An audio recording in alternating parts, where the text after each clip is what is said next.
वह लड़का हमेशा अकेला रहता था। किसी से कोई मतलब नहीं, किसी से कोई बात नहीं। उसकी दुनिया एक शांत गहरे समुद्र जैसी थी, जिसमें कोई लहरें नहीं उठती। उसके दोस्त कम थे, पर जो थे वे उसके जीवन का अहम हिस्सा थे। एक दिन जब उसके दोस्त ने एक पार्टी रखी, तब उसकी मुलाकात एक लड़की से हुई। वह एकदम उलट थी, चहकती हुई, हर किसी से घुल-मिल जाने वाली। लड़के के चेहरे पर कोई भाव नहीं था, मगर लड़की की मुस्कान में दुनिया की सारी खुशियां बसी थीं। तुम इतने चुप क्यों रहते हो? लड़की ने पूछा। लड़के ने कंधे उचका दिए, जैसे कोई जवाब देना ही नहीं चाहता हो। लेकिन लड़की ने हार नहीं मानी। समय बीतता गया। वे बार बार मिलते रहे। दोनों के दोस्त उन्हें बार बार मिलाने की कोशिश करते, और धीरे धीरे दोनों के बीच एक अजीब सा रिश्ता बनने लगा। लड़की को एहसास हुआ कि लड़का बहुत गहरा था। उसकी चुप्पी में दर्द छुपा था, उसकी शायरी में अकेलेपन की आवाज थी।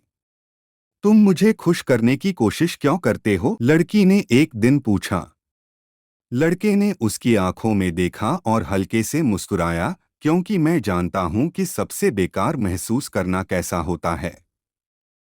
मैं नहीं चाहता कि तुम कभी वह महसूस करो। लड़की चुप हो गई।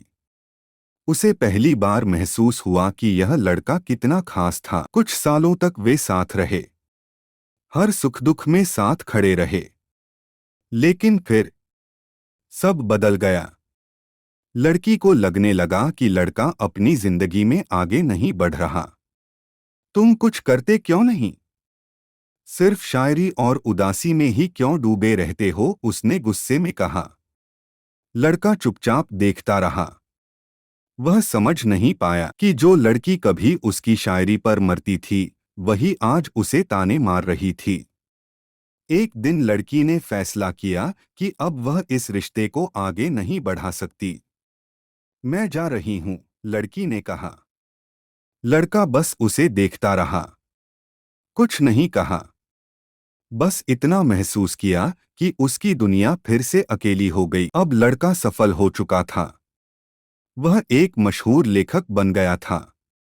एक दिन वह एक इंटरव्यू में बैठा था। रिपोर्टर ने उससे पूछा, आपकी सबसे अच्छी कविता कौन सी है? बेखुदी की जिंदगी हम जिया नहीं करते, जाम दूसरों से छीन कर हम पिया नहीं करते। उनको मोहब्बत है तो आकर इजहार करें, पीछा हम भी किसी का किया नहीं करते।